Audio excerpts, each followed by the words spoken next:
तर एक महत्त्वाची बातमी आहे। कोकण रेल्वे सेवा कालपासूनच ठप्प असलेली पाहायला मिळते। दिवाणखवटी बोगद्याजवळ ट्रॅकवर दरड बाजूला करण्याचं काम सध्या सुरू आहे। पावसामुळे अजूनही ट्रॅकवर माती आणि चिखल साचलेलं आहे आणि ही सगळी चिखल आणि माती बाजूला काढण्याचं काम जेसीबीच्या सहाय्याने सुरू असलेलं पाहायला मिळत आहे। ही दृश्य आहेत कोकण रेल्वेवरची। कृष्णकांत साळगावकर माझे सहकारी आपल्यासोबत थेट जोडले गेले। कृष्णकांत, आपण बघतोय अद्याप देखील कोकण रेल्वे सुरू झालेली नाहीये, सध्याची काय स्थिती आहे?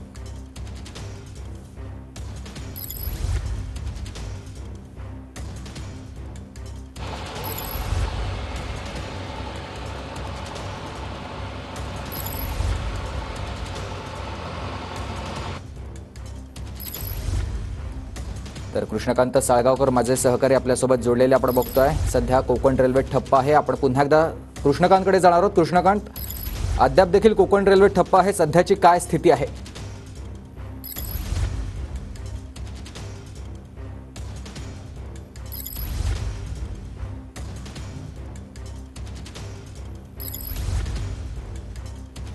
तर दिवाणखवटी या बोगद्याजवळ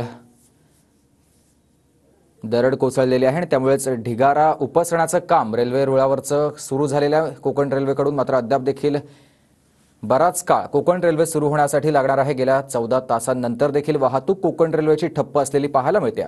कोकण रेल्वे सेवा कालपासूनच ठप्प आहे, ती अद्याप सुरू झालेली नाही।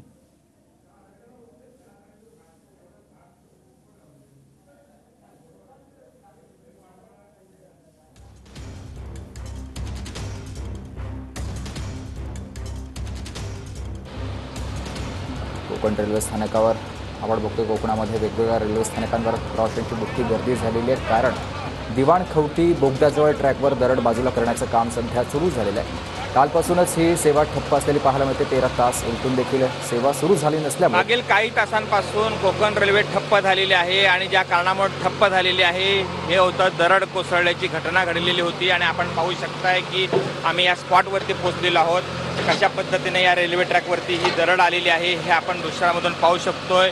रेल्वे प्रशासनाकडून सांगण्यात आलं होतं की ज्या गाड्या थांबलेल्या आहेत, जो प्रॉब्लेम्स आलेला आहे हा 3-3.5 तासामध्ये निकालात येईल असं सांगितलं गेलं होतं आणि यानंतर रेल्वे सेवा ही ठप्प करण्यात आली होती आणि याचा फटका जो आहे हा प्रवाशांना बसला आहे। मात्र अद्याप ही परिस्थिती आपण या दृश्यामधून पाहू शकतोय की काही तास उलटून गेलेले आहेत, तरी देखील या ठिकाणची दरड आहे ही काढून पूर्ण झालेली नाही आहे। मात्र प्रशासनाकडून, रेल्वे प्रशासनाकडून युद्धपातळीवरती प्रयत्न होत आहेत। सगळी टीम जी आहे या ठिकाणी सतर्क झालेली आहे। जेसीपी पोकल्यांच्या माध्यमातून या ठिकाणी काम आहे हे अहोरात्र चालू आहे।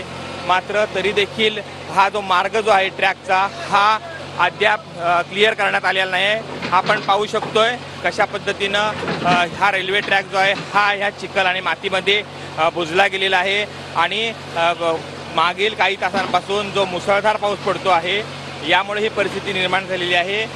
डोंगराच्या कपारीतून हा असा बोगदा आहे आणि बोगद्याच्या बाहेर असणारा जो डोंगर आहे या डोंगराचा पूर्ण एक भाग आहे हा कोसळला गेला आणि हा असा ट्रॅकवरती आला। सुरुवातीला हे प्रमाण थोडं कमी वाटत होतं, मात्र पावसाचं प्रमाण जे आहे हे वाढत राहिलं मोठ्या प्रमाणामध्ये आणि यामुळं हा मलबा जो आहे हा वाढत गेलेला आहे। काही मीटर लांबीपर्यंत हा पोचलेला आहे मलबा, तो काढता येत नाही। याच्या बाजूला असणारे आपण गटारा पाहू शकताय की ट्रॅकच्या दोन्ही बाजूनं पाणी जाण्यासाठी गटर असतात आणि गटर पूर्ण बुजून गेलेली आहेत। आता या आपण दृश्यातून पाहत आहोत की ही जी गटर आहे ती साफ केली जात आहे, तर दुसरीकडं मोठ्या प्रमाणामध्ये डोंगरातून पाणी आणि चिखल अजूनही ट्रॅकवरती येतोय। त्यामुळं 2 पोकलॅन मशीन या ठिकाणी काम करतायत, तरी देखील ही परिस्थिती जी आहे ही नियंत्रणात आलेली नाही आहे। रात्रीपासून हे काम इथं युद्धपातळीवरती सुरू झालेलं आहे, तरी देखील हा रोड आहे, हा जो मार्ग आहे ट्रॅकचा हा इथं क्लिअर झालेला नाही आहे। फार मोठी परिस्थिती इथं झालेली आपल्याला पाहायला मिळते। प्रचंड मोठा चिखल आहे, हा चिखल इथं आलेला आहे आपण या दृश्यांमधून पाहू शकतोय। जेसीबी मशीनच्या माध्यमातून हा सगळा चिखल जो आहे हा काढला जातोय। हे दृश्य आहेत पाहू शकतोय आपण। खेडजवळ असणारा दिवाणखवटी जो आहे या दिवाणखवटीच्या इथं हा सगळा घटनाक्रम आहे।